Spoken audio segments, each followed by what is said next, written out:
যেখানে শ্রী শ্রী ঠাকুর বিশ্রাম নিয়েছিলেন, যে পবিত্র ভূমি যেখানে শ্রী শ্রী ঠাকুর বাঁধ নির্মাণ করেছিলেন, আমাদের অন্যতম অসাম্প্রদায়িক জননায়ক নেতাজি সুভাষচন্দ্র বসুর পূজনীয় পিতৃদেব, মাতৃদেবী এবং তার মাতুল এবং তার সহধর্মিণীর ব্যবস্থাপনায় যে বাঁধ নির্মাণ হয়েছিল, এক রাতে তারা গলার চেন খুলে দিয়ে সেই বাঁধ নির্মাণের 1750 টাকা আনুমানিক সেই সময় তারা দিয়েছিলেন।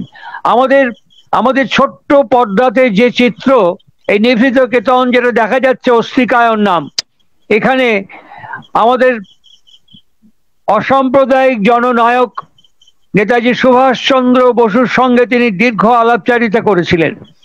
আমরা আমরা দেখতে পাচ্ছিলাম হুজুর মহারাজের মন্দির, যে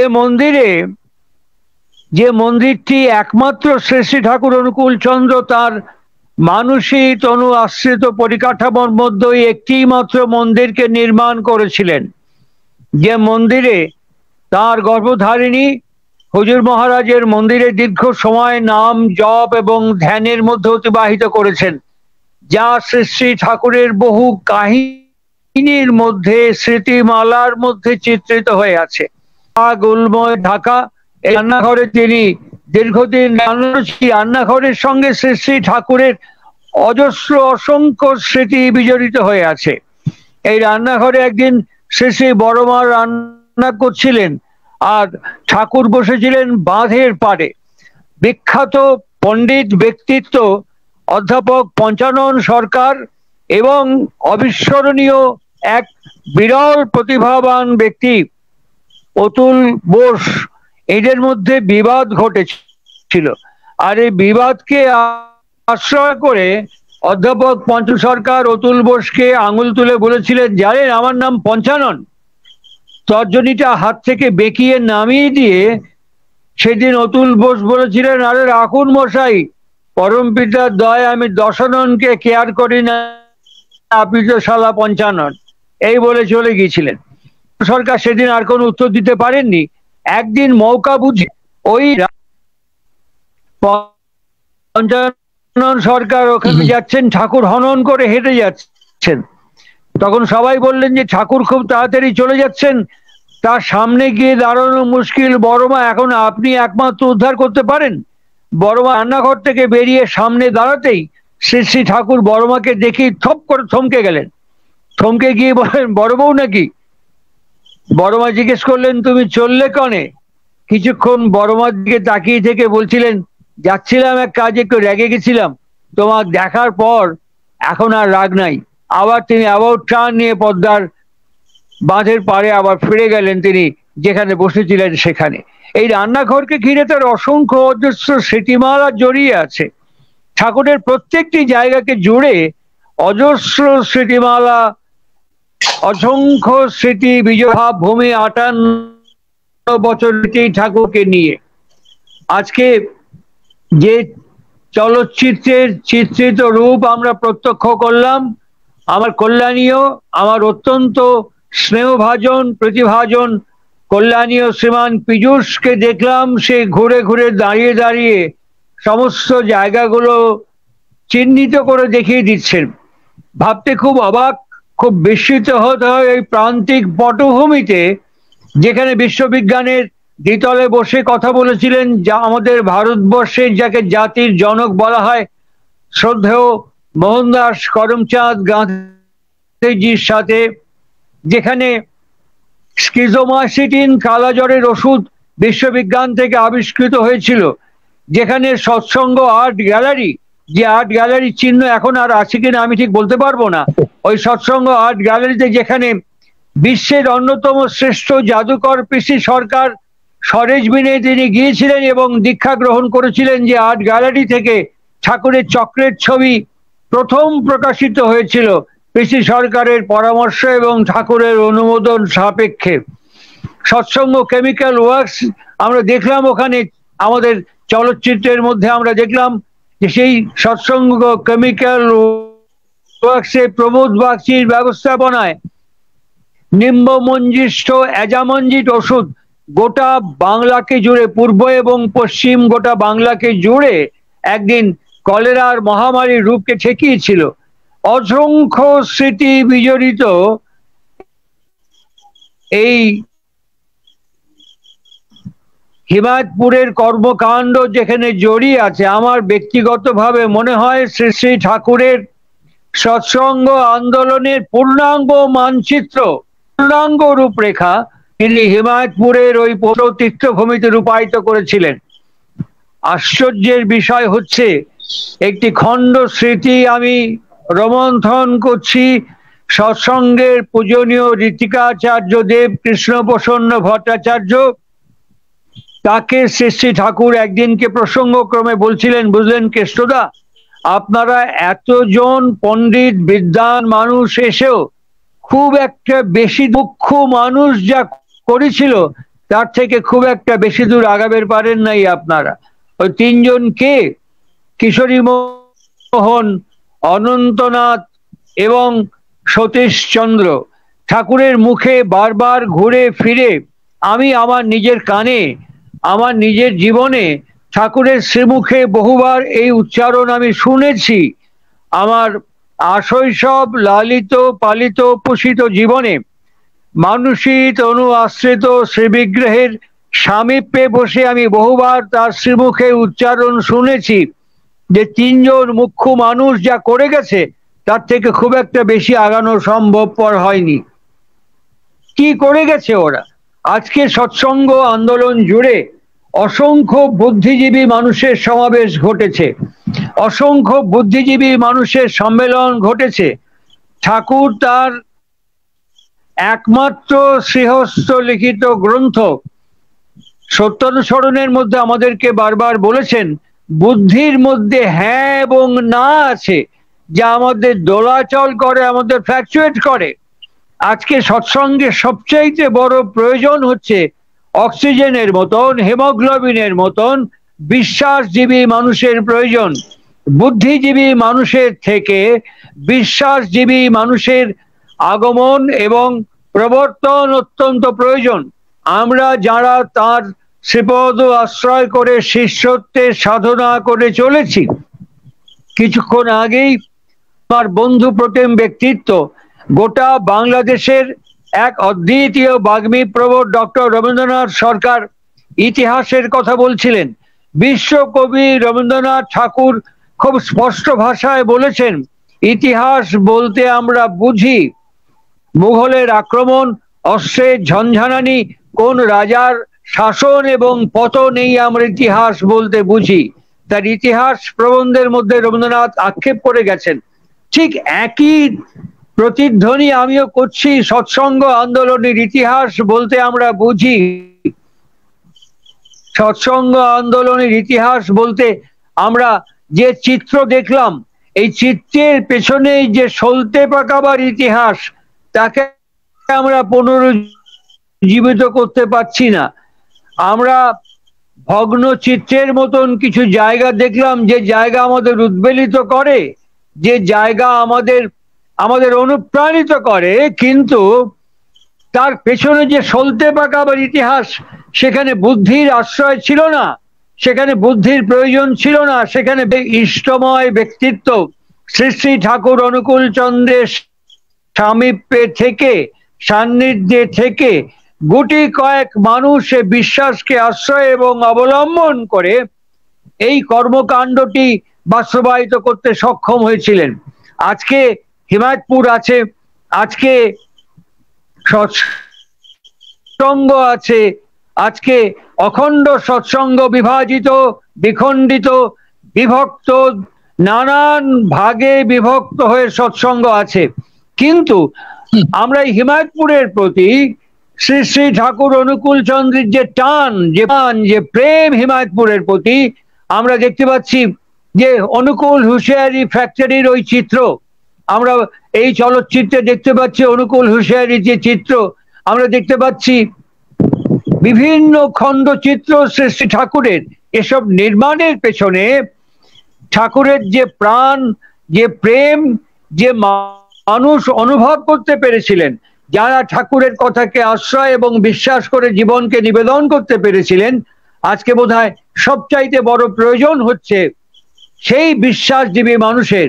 ঠাকুর বারবার বলেছেন, আগে আশ্রমে ঢুকলে পরে উয়ের ঢিবির মতন এক একজন মানুষকে দেখা যেত, তেল চকচকে চেহারা, নেওয়াপাতি ভুঁড়ি, তেল চকচকে চেহারা। শহরে গেলে মানুষ মনে করত আশ্রমে বোধহয় খুব ভালো খাওয়া দাওয়া হয়, কিন্তু মানুষ এসে দেখতো যে সারা দিনে খাওয়া জুটতো কি জুটতো না। সেখানে তেল চকচকে চেহারা, উয়ের ঢিবির মতো সব বসে থাকতো, সাদা চাদর মুড়ি দিয়ে নাম জপ ধ্যান করতেন।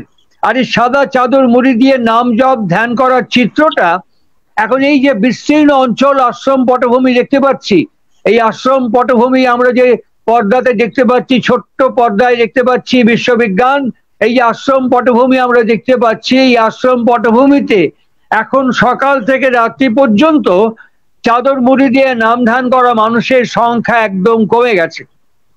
ঠাকুর আক্ষেপ করে বলেছিলেন, নগর আছে নাগরিক নেই, দেশ আছে মানুষ নেই, দীক্ষা আছে দক্ষতা নেই, জীবন আছে তার জেল্লা নেই। এইরকম একটি পটভূমিতে আমরা দাঁড়িয়েছি যেখানে আমাদের হীনমন্যতা, আমাদের বিশ্বাসহীনতা আজকে আমাদের এই জায়গায় দাঁড় করিয়ে দিয়েছে। সেদিন পরাধীন ভারতবর্ষের মাটিতে এই যে ছবি আমরা দেখতে পাচ্ছি, বিশ্ববিজ্ঞান কেন্দ্র, এই যে বিশ্ববিজ্ঞান কেন্দ্রে যেখানে যন্ত্রপাতি রাখার জন্য একটি ব্যবস্থা ছিল, এখান থেকে কত বিশিষ্ট বিজ্ঞানী তাদের গবেষণার মধ্য দিয়ে কত আবিষ্কার করেছিলেন, সব তথ্য, সব ইতিহাস অনেকটাই বিস্মৃত হয়ে গেছে। যেটুকু সামান্য ধরে রাখা সম্ভবপর হয়েছে, সেই সামান্য চিত্রের মধ্য দিয়ে একটা অনুমান করা যেতে পারে কি বিরাট কর্মকাণ্ড মাত্র 58 বছর বয়সের মধ্যে শ্রী শ্রী ঠাকুর অনুকূল চন্দ্র সম্পাদিত করতে সক্ষম হয়েছিলেন ওই হিমায়তপুরের মাটিতে। আজকের এই প্রেক্ষিতে দাঁড়িয়ে থেকে ইতিহাস বিকৃত করা হচ্ছে, ইতিহাস অনেকখানি বিকৃত হয়ে গেছে। আর ইতিহাস বিকৃতির পেছনে তার জন্মস্থানকে বাসস্থানে পরিণত করা হয়েছে, তার আবির্ভাব ভূমিকে বাসস্থানে পরিণত করা হয়েছে। যে হিমায়তপুরের মাটিকে একদিন তার আত্মজ বংশধররা প্রণাম করেছেন, এখন সেই হিমায়তপুরকেই হিমায়তপুর বলে স্বীকার করতেই অনেকে আপত্তি প্রকাশ করছেন। আমি নিজে প্রত্যক্ষভাবে তার পরম্পরার ভেতরে দেখেছি এই হিমায়তপুর সম্পর্কে মানুষকে অনুপ্রাণিত করতে, হিমায়তপুর সম্পর্কে মানুষকে উদ্বেলিত করতে, কিন্তু কোনো অদৃশ্য ঘটনাবলীর প্রেক্ষাপটে তারা অনেককেই দেখছি হিমায়তপুরের বিরোধিতা করতে। আজকে হিমায়তপুরকে এক অদ্বিতীয় কেন্দ্র, এক অখণ্ড অদ্বিতীয় তীর্থ, এক অখণ্ড অদ্বিতীয় পুণ্য পবিত্র ভাগবত ভূমি বলে স্বীকার করতে ভারতবর্ষের প্রায় সমস্ত সংগঠনের মধ্যেই আপত্তিকে প্রত্যক্ষ করি, আমি প্রতি মুহূর্তেই প্রত্যক্ষ করি। হিমায়তপুরের প্রতি বঞ্চনা, হিমায়তপুরের বিদ্বেষ, হিমায়তপুরের প্রতি বিরূপ সমালোচনাও আমি বহু জায়গায় প্রত্যক্ষভাবে শুনেছি। আর এগুলো শুনতে শুনতে মনে হয় এখানে বিশ্বাসের জায়গা কোথায়? আদর্শ বিনা গ্রন্থের মধ্যে যেখানে শ্রী শ্রী ঠাকুর দ্ব্যর্থহীন ভাষায় ঘোষণা করেছেন যে মাটিতে তিনি আবির্ভূত হয়েছেন, তাকে প্রণাম নিবেদন করার কথা।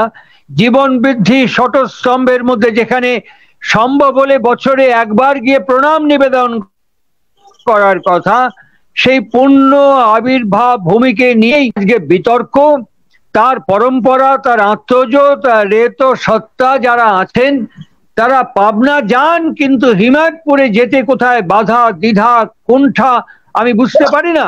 আমি ধরতে পারি না কেন, কি জন্য এই বিদ্বেষ কাজ করছে আমার আমার আমার জানার বাইরে, আমার যোগ্যতার বাইরে, আমার জানার পাল্লার বাইরে। একদিন তাদের হাত ধরে আমি ওখানে গিয়েছি, তার সান্নিধ্যে আমি গিয়েছি, তাদের প্রত্যক্ষ স্থিতিতে হিমায়তপুর সম্পর্কে তারা আমাকে আঙুল দিয়ে দিয়ে দেখিয়ে দিয়েছেন, যেমন পীযূষ দেখাচ্ছে বহু জায়গা আমাকে আঙুল দিয়ে দেখিয়ে দিয়েছেন এখানে এই ছিল, এখানে এই ছিল, ওখানে এই ছিল। আবার তারাই আজকে প্রত্যক্ষভাবে হিমায়তপুরের বিরোধিতা করছেন। আমি জানি না এর পেছনে অদৃশ্য কারণ কি, তবে এইটুকু জানি শ্রী শ্রী ঠাকুরকে জিজ্ঞাসা করা হয়েছিল এই বিভাজন, এই বিদ্বেষ কেন হয়? আপনারা অনুকূল দর্শন পরিক্রমা করলে উত্তর খুঁজে পাবেন। শ্রী শ্রী ঠাকুর নির্দ্বিধায় ঘোষণা করেছেন, হীনমন্যতা থেকে এই বিদ্বেষ পরায়ণতা জেগে ওঠে। আসলে বাংলা সাহিত্যের অপ্রতিদ্বন্দ্বী এবং অনন্য প্রবাদপ্রতিম শব্দশিল্পী সাহিত্যিক শীর্ষেন্দু মুখোপাধ্যায়কে আমি গত কয়েকদিন আগেই বলছিলাম ওভার টেলিফোন, আমি ওনাকে বলছিলাম, দাদা সবাই কিন্তু পূজ্যপাদ বরদার ধ্যান করছেন, সবাই কিন্তু ঠাকুর অনুকূল চন্দ্রের ধ্যানের পরিবর্তে পূজ্যপাদ বরদার ধ্যান করছেন। কেন জানেন? যে পূজ্যপাদ বরদা ঠাকুরের জ্যেষ্ঠ আত্মজ, শ্রী শ্রী ঠাকুর অপ্রত্যক্ষে অন্তরালে বা সঙ্গে সঙ্গে তিনি ঘোষণা করলেন তার পারলৌকিক ক্রিয়া বাসর, যেখানে আমি উপস্থিত ছিলাম। সেদিন আমাদের সৎসঙ্গে সাধারণ সম্পাদক ঘোষণা করলেন প্রয়াত প্রণম্য জ্ঞানেন্দু বিকাশ গোস্বামী। তিনি ঘোষণা করলেন প্রধান আচার্যদেব শ্রী শ্রী অমরেন্দ্রনাথ চক্রবর্তী পূজ্যপাদ বরদা। এইখান থেকে ঘোষণা হলো পরবর্তীকালে যখন তার কনিষ্ঠ আত্মজ পূজ্যপাদ কাজলদা ওখান থেকে বিভাজিত হচ্ছেন, তখন সৎসঙ্গের অন্যতম রাষ্ট্রবিজ্ঞানের বরেণ্য অধ্যাপক বাগ্মীপ্রবর অরূপ রঞ্জন প্রধান এবং আমি নাট মন্দিরে বরদার কাছে বসে এক ঐতিহাসিক আলোচনা সভা, বিতর্ক সভা হয়েছিল।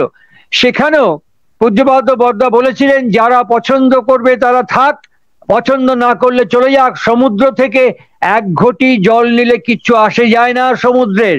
এই কথা আমি নিজের মুখে শুনেছি, উপস্থিত ছিলাম। অরূপ প্রধান এবং আমরা পূজ্যপাদ ছোটদার বাড়িতে চলে গেলাম এবং সেখানে ছোটদা এবং কাজলদার সাথে নতুন সংগঠন 1967 সালে সংগঠন আলাদা হয়ে গেল শ্রী শ্রী ঠাকুর অনুকূল চন্দ্র মিশনারি অ্যাসোসিয়েশন। এরকম পরপর বিভাজন আমার চোখের সামনে দেখলাম। আর পাশাপাশি মনে হয় মার্ক্সবাদকে নিয়ে ভারতবর্ষের কমিউনিস্ট পার্টি একটার পর একটা বিভাজন হচ্ছে। এরা সবাই শ্রমিক ইউনিয়ন করে ডাক দিচ্ছেন, দুনিয়ার মজদুর এক হও। আরে মজদুর তো মজদুর এক হবে। আমার পতাকার নিচে দাঁড়ালে তুমি মজদুর, আমার পতাকার নিচে না দাঁড়ালে তুমি স্বীকৃত যথার্থ ন্যায্য মজদুর বলে স্বীকৃতি পাবে না। ঠিক একইভাবে বরদা যে কথা বলেছিলেন, যত বিভাজিত সংগঠন তৈরি হয়েছে প্রত্যেকেই অবিকৃতভাবে পূজ্যপাদ বরদাকে ধ্যান করছেন। বরদা যেমন বলেছিলেন, আমার কাছে থাকলে তুমি যথার্থ সৎসঙ্গী, আর আমাকে স্বীকার না করলে তুমি ইষ্ট বিরোধী। এই কথাটি অধ্যাপক পঞ্চানন সরকার শ্রী শ্রী ঠাকুর অনুকূল চন্দ্রকে সরাসরি জিজ্ঞাসা করেছেন যে এখন একটা শব্দ শুনতে পাই, ইষ্ট বিরোধী। আমার কাছে ইষ্ট বলতে দ্য পার্সনিফাইড এক্সিস্টেন্স একমাত্র আপনি। আমি মনে করি আপনার বিরোধী যে বা যারা, তারা ইষ্ট বিরোধী। আপনি কি কোন? শ্রী শ্রী ঠাকুর সেদিন অধ্যাপক পঞ্চানন সরকারের প্রশ্নের উত্তরে বলেছিলেন, একদম ঠিক তাই। এটা আলোচনা প্রসঙ্গের মধ্যে মুদ্রিত আকারে এখনো আছে, যদি ডিলিট করা না হয়ে থাকে আপনারা খুঁজে দেখে নেবেন। তাহলে আজকে তার আবির্ভাব ভূমি সম্পর্কে Shri Shri Thakur the personified existence যে কথা বলেছিলেন, আজকে যে বা যারা একে প্রত্যক্ষে এবং অপ্রত্যক্ষে অস্বীকার করছেন, আমি জানি না তাদের কোন শিরোনামে ভূষিত করা সম্ভবপর হয়, আমি বলতে পারবো না। হিমায়তপুরকে যারা অস্বীকার করেন তারা কতটুকু বিশ্বাস, সে বিষয়ে একটি জিজ্ঞাসা চিহ্ন আমাদের কাছে দাঁড়িয়ে যায়। আজকে বুদ্ধিজীবী সম্মেলন আমাদের দরকার নেই, আমরা অনেক বুদ্ধিজীবী সম্মেলন দেখেছি। এখন বিশ্বাসজীবী সম্মেলন প্রয়োজন। যে বিশ্বাসজীবী সম্মেলনের আমরা দেখলাম পীযূষ আমাদের আঙুল দিয়ে দেখাচ্ছিল সৎসঙ্গ পাওয়ার হাউস। ওই পাওয়ার হাউস ইংল্যান্ডের ইপসুইচ জেনারেটর, এবং এই ইপসুইচ জেনারেটর যখন আসে বিভিন্ন ক্যাবিনেটে ভাগ করা, আর এই ক্যাবিনেটে ভাগ করা জেনারেটর তার ইংরেজিতে লেখা ব্রোশিয়ার লিটারেচার তার সঙ্গে আসে। সৎসঙ্গের বরিষ্ঠ বিদগ্ধ বরেণ্য প্রণম্য বুদ্ধিজীবী বৃন্দ ঠাকুরের কাছে এসে বললেন, ঠাকুর জেনারেটর এসে গেছে, ইপসুইচ কোম্পানি জেনারেটর পাঠিয়েছেন। ঠাকুর এই সমস্ত বরেণ্য ব্যক্তিবর্গের দিকে একবারে চাউনিতে তাকালেন, তাকিয়ে বললেন, অটল কনে, অটল মণ্ডল, যে একটা সাইকেল সারায়, একটা রেঞ্জ, একটা হাতুড়ি, একটা কিছু দিয়ে সামান্য টুকটাক কারিগরি কাজ করে, ঠাকুর খোঁজ করছেন অটল কনে। অটল মণ্ডল এসে সামনে দাঁড়ালো। ঠাকুর বললেন, তুই এটা ফিট করে দিবে পারবু? তুই জেনারেটর চালাই দিবে পারবু? সবাই তাকিয়ে আর অটলের দিকে হাঁ করে, আরে অটল একটা মূর্খ, লেখাপড়া জানে না, এ সাইকেল সারায়, অমুক তমুক সারায়, অটল এই বিদেশি জেনারেটর, দামি জেনারেটর অটল ফিট করবে? সবাই জিজ্ঞাসা চিহ্ন চোখে ঠাকুরের দিকে তাকিয়ে আছেন। ঠাকুর আবার জিজ্ঞেস করছেন, কেন অটল, তুই কি জেনারেটর? অটল তাকিয়ে মাথা নিচু করে প্রণাম করে বললেন, আপনি বললেই পারবো। ঠাকুর বললেন, তো চালা যায় শালা জেনারেটর। সবাই ঠাকুরের দিকে জিজ্ঞাসার চিহ্নতে তাকিয়েছিলেন। সবাই ঠাকুরের এই সিদ্ধান্তে সেদিন সংশয় প্রকাশ করেছিলেন। আর এই সিদ্ধান্তে সংশয় প্রকাশ করার পর ওই পাওয়ার হাউসে যখন জেনারেটর চললো, ইতিহাস আমাদের কাছে এই তথ্য রেখেছে, আমি প্রত্যক্ষভাবে শুনেছি যে শ্রী শ্রী ঠাকুরের ওই সাধের আকাঙ্ক্ষা জেনারেটর ভয়ঙ্কর বিস্ফোরণের ফলে টুকরো টুকরো হয়ে চূর্ণ বিচূর্ণ হয়ে ফেটে গিয়েছিল। গোটা পাবনা শহরে একটা ভয়ঙ্কর বিস্ফোরণের আওয়াজ ছড়িয়ে গিয়েছিল। অটল তখন ওই চূর্ণ আমি জেনারেটর ভেঙে পড়ে আছে, তেল কালিতে মাটির মধ্যে মাথায় হাত দিয়ে তিনি কাঁদছেন। হঠাৎ কাঁধের ওপরে একটা হাত দেখেন শ্রী শ্রী ঠাকুর অনুকূল চন্দ্র অটলের পাশে বসে অটলকে জিজ্ঞেস করছেন, তোর ভুল কনে তুই ধরবে পারিছিস? তোর ভুল কনে তুই ধরবে পারিছিস? অটল দিকে তাকিয়ে বললেন, আগে হ্যাঁ। ঠাকুর ঘাড় ঘুরিয়ে বললেন, আর একটা জেনারেটর নিয়ে আসেন। এই মানুষ বলতে পারে যে একটা মানুষের জন্য একটা সাম্রাজ্য ত্যাগ করতে হতে দ্বিধাবোধ করেন না। ওই মাটি হিমায়তপুর, ওই মাটি হিমায়তপুর, যেখানে ডক্টর রবীন্দ্রনাথ সরকারের কাছে আমি বসে থেকে দেখেছি এই হিমায়তপুর আশ্রমের সাংগঠনিক সমস্ত সম্পর্ক ছিন্ন করে হিমায়তপুর বিরোধী আন্দোলনে যোগ দিয়ে সক্রিয় সচেষ্ট থাকা কোনো এক ঋত্বিক কর্মীর ঋত্বিকই প্রায় 46,000 টাকার কাছাকাছি হয়। এবং সেই ভাউচার যখন ডক্টর রবীন্দ্রনাথ সরকারের কাছে আসে, তিনি ওই ভাউচারটি পাশ করে দিয়ে বললেন, ওনাকে ঋত্বিকিটা দিয়ে দেওয়া হোক। আমি সেদিন ডক্টর রবীন্দ্রনাথ সরকারকে বলেছিলাম, আমার জানা, আমার দেখা, আমার অভিজ্ঞতা এবং অনুভূতির মধ্যে বোধহয় পৃথিবীতে এই সজীব সক্রিয় এবং মাথা উঁচু করে দাঁড়িয়ে আছে হিমায়তপুর, যে মাটি প্রমাণ করে এই মাটিতেই পরম পিতার আবির্ভাব ঘটেছিল মানুষই তনুকে আশ্রয় করে। আর বিশ্বের কোনো সংগঠন নেই যেখানে সংগঠনের বাইরে গিয়ে সেই সংগঠনের বিরোধিতা করার পরও সক্রিয়ভাবে নিন্দামন্দ করার পরও সেই সংগঠনে প্রাপ্ত ঋত্বিকই সেই ঋত্বিক কর্মী পাবেন। হিমায়তপুর ছাড়া আর কোনো সংগঠন আমার চোখে এখনো পড়েনি। আমি বাস্তবভাবে সেখানে উপস্থিত ছিলাম। আমার বন্ধু প্রতিম, আমার সহকর্মী, প্রণম্য ব্যক্তিত্ব ডক্টর রবীন্দ্রনাথ সরকারকে সেদিন দেখেছিলাম ওই ঋত্বিকিটা দিয়ে দিতে। আমি তাকে প্রকাশ্যে বলেছিলাম, একমাত্র চিত্র আমার চোখের সামনে আমি দেখলাম।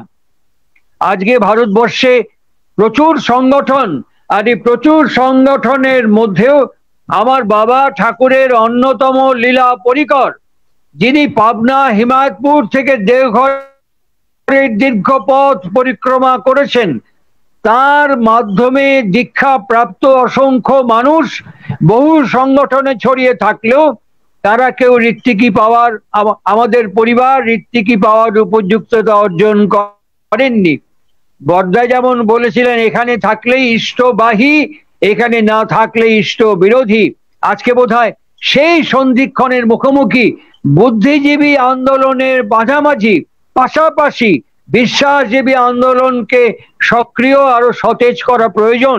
আমার একটা খণ্ড স্মৃতি মনে পড়ছে, এই হিমায়তপুরে চিত্রিত চলচ্চিত্রের মতন যে চিত্র আমরা প্রত্যক্ষ করলাম, এই চিত্র দেখতে দেখতে মনে পড়ছে দেওঘরের এই সেপ্টেম্বরের প্রথম দিন, 1 সেপ্টেম্বর রওনা হচ্ছেন ওই তার আবির্ভাব সাধের শাকিস্তান, তার সাধের শাকিস্তান হিমায়তপুর থেকে তিনি রওনা হচ্ছেন 1 সেপ্টেম্বর 1946 সাল।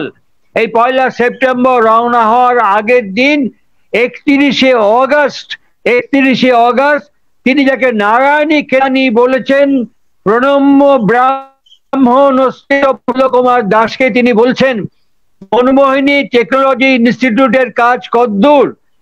তখনও তিনি তাকে প্রিন্সিপাল করেছিলেন, ওই কাজ কদ্দূর জিজ্ঞাসা করছেন। প্রফুল্ল কুমার দাস হিসেব পত্র করে বুঝিয়ে দিলেন। 2 সেপ্টেম্বর তিনি চলে আসলেন বন কেটে বসত তৈরি করার সাঁওতাল পরগনা বিহারের দেওঘরে তিনি চলে আসলেন। প্রফুল্ল কুমার দাস তাকে জিজ্ঞাসা করছেন, আপনি তো জানতেন যে আপনি 1 সেপ্টেম্বর হিমায়তপুর থেকে রওনা হবেন, ঠাকুর ঘাটটা কাজ করলেন। তারপরে বললেন, আপনি তো বুঝতে পেরেছিলেন আপনার আর ওখানে ফেরা হবে না। ঠাকুর চুপ করে থাকলেন। তা সত্ত্বেও আপনি আমাকে দিয়ে ভিক্ষে করিয়ে কষ্ট করিয়ে ওই কলেজ বানালেন কেন? যে আপনি দেখতে পারবেন না, আপনি আমাকে দিয়ে করলেন, সব তো ওখানে পড়ে থাকলো। শ্রী শ্রী ঠাকুর প্রফুল্ল কুমার দাসকে বলেছেন, ওখানে কিছু ইট সিমেন্ট বালি পাথর পড়ে আছে, যা সঙ্গে সঙ্গে ফিরে এসছে তা হচ্ছে তোর যোগ্যতার বিশ্বাস।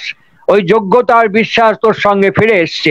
আমরা এতক্ষণ থেকে বিভিন্ন নির্মাণ যজ্ঞের মধ্যে শ্রী শ্রী ঠাকুরের বিনির্মিত যে পরিকাঠামোকে আমরা ছোট্ট পর্দার মধ্যে দিয়ে দেখলাম, বিশ্ববিজ্ঞান কেমিক্যাল ওয়ার্কস, রসই, তারপরে আপনার ইঞ্জিনিয়ারিং ফ্যাক্টরি, শিল্পাগার, যত কিছু আমরা দেখলাম, এই দেখার মধ্য দিয়ে যেটা কাজ করেছিল অযোগ্য মানুষকে, আমাদের অভ্যস্ত সংস্কার বাহিত মানুষকে বিভিন্ন কঠিন পরিবেশ এবং পরিস্থিতির মধ্যে ফেলে আমাদের সুপ্ত ইষ্টবাহী চেতনা, তার স্ফুরণ, তাকে সুপ্ত থেকে উপ্ত করে তোলবার একটা যোগ্য ব্যক্তিত্বে পরিণত, বিনির্মিত করে তোলার এক অপরিসীম আকাঙ্ক্ষা, যেখানে একমাত্র হাতিয়ার হচ্ছে বিশ্বাস, বুদ্ধি নয়।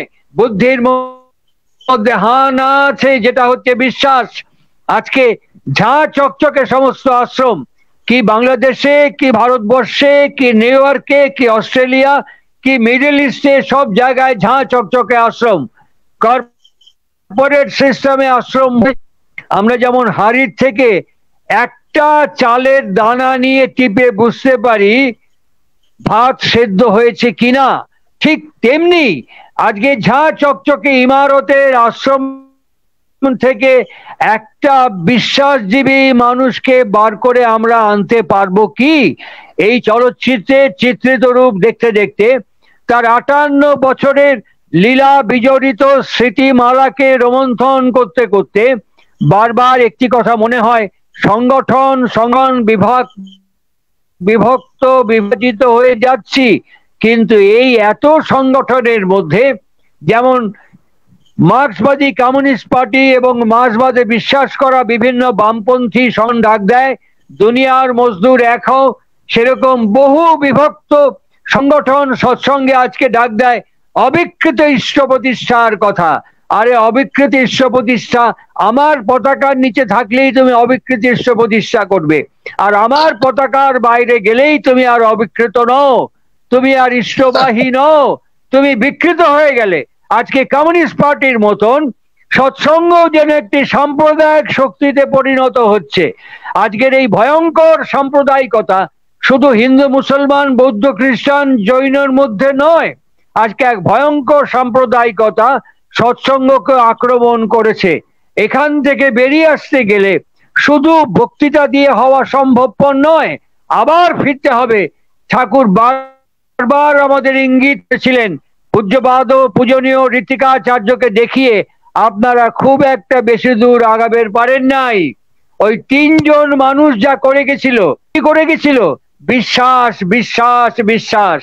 এই 3 জন মানুষ ওই বিশ্বাসের মধ্য থেকে যে আন্দোলনের পরিকাঠামোকে নির্মাণ করে দিয়েছিলেন, আজকে খুব প্রয়োজনীয় খুব প্রাসঙ্গিক, খুব অপরিহার্য হয়ে দেখা দিয়েছে। বিশ্বাসজীবী আন্দোলন, বিশ্বাসজীবী অস্তিত্ব, বিশ্বাসজীবী ব্যক্তিত্বের সম্মেলন ঘটানো।